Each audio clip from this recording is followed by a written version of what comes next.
Do you think this is something in your wheelhouse? You said it was about 2 million in cash flow? Yeah.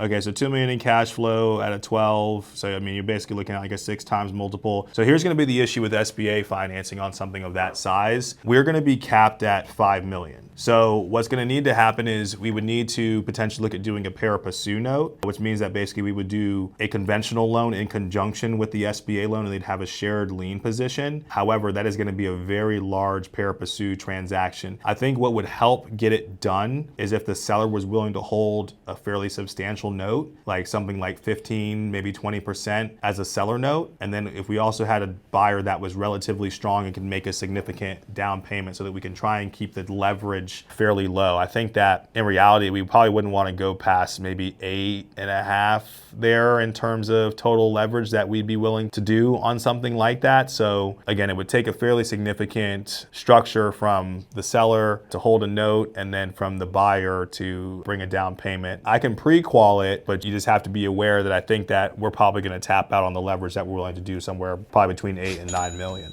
Yeah, okay. That definitely makes perfect sense. And those sellers definitely open to holding seller note for a couple of years at a great interest rate, as long as the terms work out properly for both the seller and buyer, because, obviously they become a bank as well. So they want to make sure that they're protected on their side and the buyer's protected on their side as well.